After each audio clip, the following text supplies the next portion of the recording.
여러분, 책 읽지라 영상 좋아요, 구독, 댓글 부탁드려요. 여러분, 안녕하세요. 찌라입니다.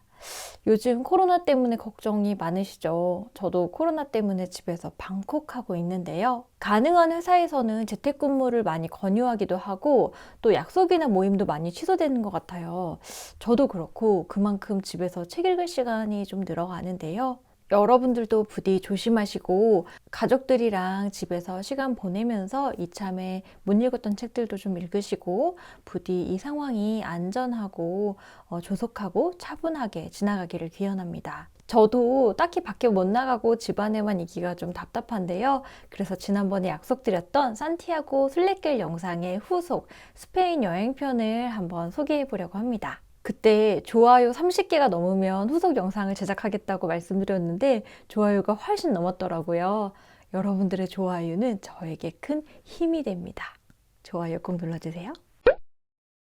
산티아고 순례길을 중간에 스탑하고 남부로 넘어오면서 저는 스페인의 크게 6개의 도시를 방문했습니다. 그 중에 먼저 세비야입니다. 마드리드, 바르셀로나, 발렌시아에 이어 4번째로 큰 도시입니다. 플라멩고로 유명하고요. 이때는 산티아고를 딱 포기하고 아쉬운 마음을 안고 남부로 넘어왔기 때문에 이때는 약간 폐잔병 같은 느낌이었어요. 그래서 크게 의욕이 없었던 시기입니다. 김태희 씨의 플라멩고 CF로 유명한 스페인 광장에 갔는데 여기에는 한국인들이 매우 많았어요. 꽃청춘하고 그러면서 스페인이 최근 몇 년 동안 인기가 급부상했는데요. 여행에 미치다 여러분 아시죠? 그런 대표적인 아름다운 인생샷들을 남기느라고 예쁘게 차려입고 오신 한국분들이 너무 많았습니다. 근데 저희는 등산화에 화장품도 없고 굉장히 꼬질꼬질한 거예요. 자라에서 옷을 싹 맞추고 싶었는데 어떻게 이 등산화부터 배낭까지를 버리지를 못해서 결국 이 차림으로 여행 끝까지 갔거든요. 그래서 세비야 대성당이나 스페인 광장 같은 유명한 유적이 이 세비야에 많은데 저희는 좀 예쁘게 하고 다니지도 못했고 그런 유적이 크게 저희 스타일은 아니었어요. 그럼에도 저희가 세비야를 굉장히 좋아했던 건 에어비앤비가 너무 좋았기 때문인데요. 저는 꼭 이렇게 설명을 안 하려고 해도 외국의 도시를 한국의 도시랑 비교하게 되더라고요. 세비야는 한국으로 치면 전주 정도의 느낌이었어요. 저희는 구도심인 한옥마을쯤에 이를테면 머문 건데 골목은 미로 같고 고풍스러운 집들이 너무 많이 남아 있었거든요. 저희가 묵었던 숙소도 그랬어요. 가운데에 스페인식 중정이 있고 누군가 크게 1층에서 위를 보면서 저녁 먹으라고 부를 것 같고 아침에도 스페인식 아침을 매일 아침 정성스럽게 차려주셨어요. 주인 아주머니는 이 집에서 오래오래 살았고 또 아들들도 다 키웠고 그래서 굉장히 사랑이 많고 아침 저녁으로 볼키스를 해주시는 분이었어요. 집에 빠뜨롱이라는 큰 개가 있었는데 제가 밭두렁이라고 불러서 잊혀지질 않아요. 굉장히 사랑스러웠던 큰 개였습니다. 그리고 이 주인 아주머니가 추천해주신 집 근처에 바가 있었는데 너무 좋아서 3박 4일 있는 동안 2번이나 갔거든요. 스페인에도 우리나라로 치면 뭐 강원도, 경상도 같은 도의 개념이 굉장히 강한데요. 세비야는 안달루시아 지방의 가장 중심이 되는 도시예요. 그래서 안달루시아 지방의 색깔이 굉장히 강했거든요. 저희가 갔던 바도 이 안달루시아 지역의 전통적인 바였어요. 대부분의 사람들이 서서 작은 요리인 타파스와 와인, 맥주 같은 걸 시켜서 즐기고 있고요. 이 타파스는 양은 적지만 저렴하고 정말 맛있어요. 손바닥만한 이베리코 스테이크를 한 2~3천 원 정도에 즐길 수 있거든요. 정말 맛있습니다. 나이가 지긋하신 노년의 서버들이 멋있게 서빙을 해주시고 테이블에 분필로 영수증을 적는 게 특징이에요. 이 도시에서 저질렀던 한 가지 패착은 3박 4일을 머물면서 에어비앤비가 너무 좋긴 한데 비용이 조금 부담되는 거예요. 그래서 하루에 한 10,000원, 20,000원 아끼자고 약간 도심 벗어난 곳에 에어비앤비를 찾아서 가게 됩니다. 근데 거기가 지하철로 30분 정도 걸리는 외곽이었고 동네가 좀 외져서 무서웠어요. 그래서 근처에 아무런 놀 것이 없어서 도심까지의 왕복 교통비가 숙박비보다 더 나왔습니다. 그 지하철 노선의 마지막 역이었는데 여기라고? 굉장히 돈 아끼려다가 돈을 더 낭비한 경험이었어요. 불러봐. 세비야는 스페인의 플라멩코나 대성당 같은 스페인 오리지널을 느낄 수 있다는 게 굉장히 장점이었고요. 또 한 가지 특징은 콜럼버스가 대항해를 시작한 곳이고 또 돌아오기 싫었던 그 스페인에 돌아와서 잠든 곳이에요. 그런 상징적인 곳이라 의미가 컸습니다. 론다는 협곡 사이에 세워진 그 다리가 굉장히 웅장하기로 유명한 곳이에요. 이 다리 높이가 아찔하게 높아서 이거 만들다가 사람 열어 죽었겠구나 그런 생각이 들거든요. 사실 과거에는 이 다리가 아니라 낡은 구다리가 있었대요. 근데 그 구다리가 무너지면서 많은 사상자가 속출했고 새로 만들어진 다리라는 뜻에서 누에보 다리라는 이름이 붙었습니다. 근데 솔직히 저희는 누에보 다리 자체는 큰 감흥은 없었어요. 왜냐면 주변에서 누에보 다리 꼭 가봐 진짜 멋있어 이런 기대감을 심어줬던 것도 좀 있었던 것 같고요. 그보다는 저희가 대자연을 좋아하거든요. 론다의 입지가 큰 산맥과 분지들로 이루어진 곳이었어요. 론다 자체도 요새처럼 생겼고 요새로 작동했거든요. 이 론다까지 찾아가는 길도 굉장히 멋있었는데 이 자연 자체가 스페인의 그 내륙 지역을 충분히 느낄 수 있는 아주 멋있는 곳이었어요. 그리고 마을이 지중해 도시들의 특징인 하얀 벽에 그 하얀 집들로 되어 있어서 굉장히 아름다워요. 보통은 당일치기로 와서 누에보 다리만 보고 가시는데 저희는 2박 3일 묵으면서 정말 한량처럼 이 동네를 돌아다녔는데 와인을 들고 어디 돌아다니다가 앉아서 훌쩍이면서 마시기만 해도 정말 그림 같은 곳이었어요. 여기서도 가장 좋아했던 곳은 타파스 바인 레추기타. 0.9유로의 타파스 한 접시였는데 모든 타파스가 맛있었어요. 론다는 산 위에 있는 도시라 여름에는 오히려 더 더울 것 같긴 한데 저희가 있던 때는 다른 도시보다 살짝 추웠거든요. 그래서 또 비유하자면 영월 같은 느낌이 들었어요. 이렇게 산세가 아름답고 호젓한 곳에서 고즈넉한 시간을 보내고 싶다면 론다에 조금 길게 머물러 보실 것을 추천합니다. 말라가는 해변 도시. 평범하고 깔끔하고 현대적이고 강릉 같은 느낌? 관광지라는 느낌은 굉장히 적었어요. 저희가 여행 때 거의 에어비앤비만 다니는 거 보셨죠? 저희가 여기서 묵었던 숙소는 디자이너 커플이 실제로 살고 있는 집에 한 방을 빌린 거였어요.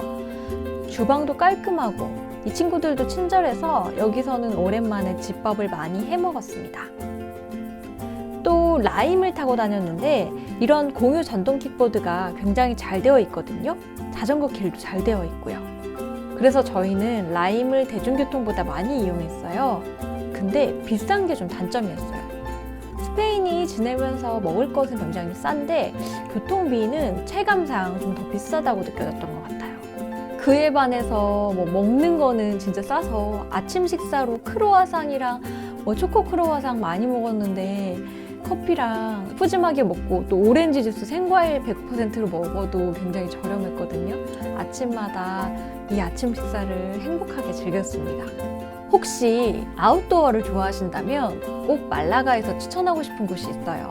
말라가에서 1시간 정도 떨어진 외곽에 있는 또 유원지 같은 곳인데 까미노 델 레이, 왕의 오솔길이라는 곳입니다. 원래는 댐을 공사하는 노동자들이 다녔던 길인데 댐이 완공되고 나서 길을 폐쇄했는데도 여기가 너무 위험한 길이다라고 알려져서 사람들이 많이 와서 인증샷을 찍고 유튜브를 찍고 그런 거예요. 그래서 세상에서 가장 위험한 길이라는 별명이 붙었는데요. 이곳을 싹 보수해서 아름다운 자연을 볼 수 있도록 했습니다. 일부 길만 절벽을 걷도록 해서 아슬아슬한 스릴을 주고 있는데요. 사실 여기를 알고 나서 너무 가고 싶었는데 인터넷으로 미리 예매를 하거나 여행사를 통해서 미리 예매를 해야 된다는 거예요. 그래서 말라가를 계속 돌아다니면서 여행사에서 혹시 남는 상품 없는지 갈 수 있는 방법 없는지 물어봤는데 다 안 된다고 했는데 어떤 천사를 만난 거예요. 여행사에서 만난 천사였는데요. 기차역을 그러니까 우리나라의 KTX 같은 스페인의 렌페가 있는데 렌페를 타는 역에서 매일 아침 6시부터 9시까지 당일만 표가 100장이 발권된다고 합니다. 그래서 렌페를 타고 작은 소도시인 엘 초로로 들어갔습니다. 왕의 오솔길에 입장했는데요. 생각보다 전 구간이 다 아슬아슬한 구간은 아니고 아슬아슬한 구간, 저격 구간은 한 30% 정도? 나머지는 자연경관이 너무 아름다운 산책로였어요. 왕의 오솔길을 끼고 있는 엘초로는 이런 댐이 있는 작은 소도시에 있는데 맑고 깨끗하고 아름다웠습니다. 이곳을 왕처럼 산책하면서 경험할 수 있어서 쟤는 이제 망한 즐거운 곳이야? 시간을 보냈습니다. 시원해 이게 뭐야? 우리 두 명이서 같이 갈 수 있어? 이 밖에도 말라가라는 도시는 편안하고 아늑한 도시였는데요. 많이 집에서 밥도 해먹고 또 바닷가 마을이라서 먹는 것도 굉장히 맛있었거든요. 혹시 말라가를 가신다면 근교에 있는 왕의 오솔길을 한번 가보실 것을 추천드립니다. 저희는 말라가에 있다가 거기서부터 모로코가 가까워서 열흘 정도는 모로코에 다녀왔는데요. 돌아오니까 크리스마스가 되어 있었어요. 저희는 다음 도시를 어디로 갈까 하다가 북쪽으로 가면 너무 추울 것 같아서 말라가에서 너무 많이 떨어지지 않은 남부 도시, 유럽의 발코니라 불리는 네르아로 갑니다. 지중해를 앞베란다로 두고 있는 네르아.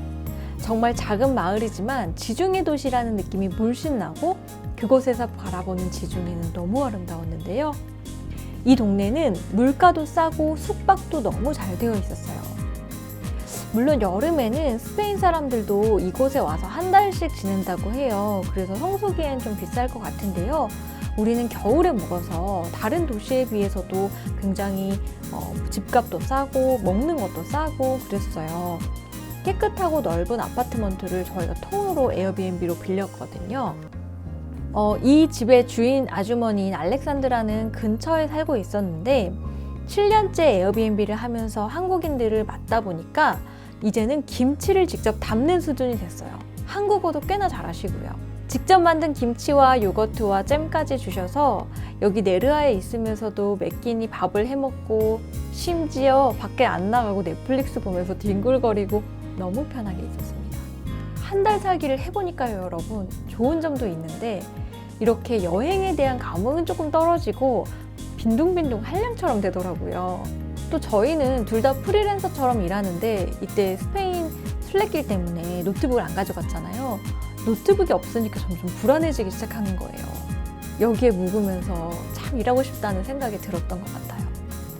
그래서 여기 주인 아주머니인 알렉산드라에게 우리가 다시 스페인에 오면 네르아에서 한 달 살기 하면서 일하고 싶다. 아줌마가 꼭 그래라. 와서 나 한국어도 가르쳐줘라 라고 얘기하셨는데요. 정말 고즈넉하고 아름답고 바다가 한눈에 보이는 아름다운 마을이었습니다. 그라나다는요, 우리에게 알함브라 궁전의 추억으로 유명한 곳이에요. 사실 거의 안달루시아 지방에서만 있었는데 이 그라나다도 안달루시아 지방이라서 갈까 말까 고민을 좀 했는데 결과적으로는 그라나다에 가기 너무 잘한 것 같아요. 우리나라로 치면 경주? 그런 역사적인 건물이나 뭐 성당, 성 다 잘 보존된 것이에요. 그래서 이 도시에 있으면 과거에 있는 듯한 느낌도 드는데요. 특히 알함브라 궁전은 스페인의 다른 성들과는 달리 이슬람 문화가 아주 짙게 남아있는 곳입니다.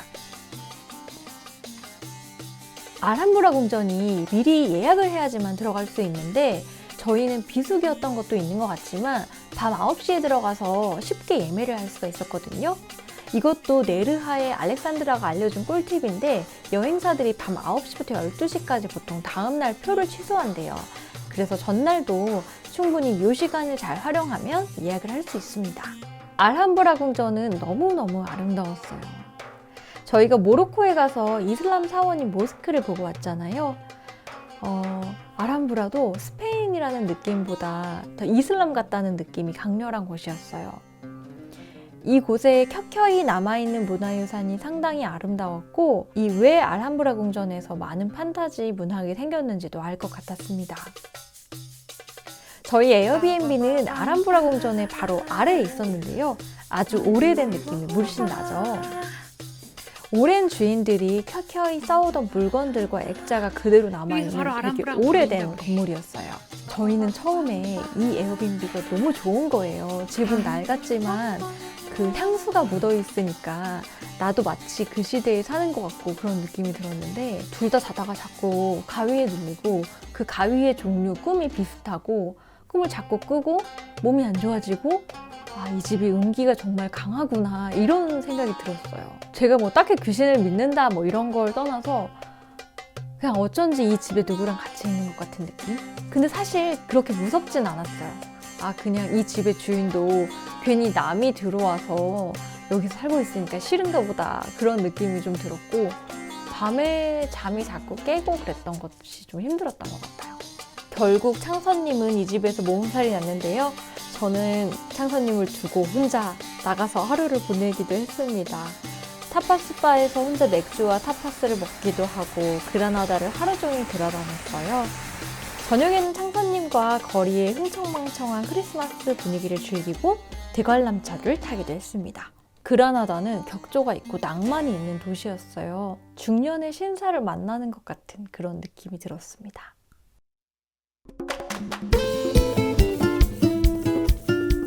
드디어 바르셀로나에 입성합니다. 사실 큰 기대는 없었어요. 스페인에서 보낸 약 한 달 동안 큰 도시보다는 작은 도시가 훨씬 더 좋았거든요. 그런데 바르셀로나는 또 마치 스페인이 아닌 다른 나라 같았어요. 열정이 넘쳤고요. 맛있고 멋있고 흥겨웠어요. 한국으로 치면 부산, 중국으로 치면 상하이? 바다를 낀 대도시답게 클래스가 남달랐습니다.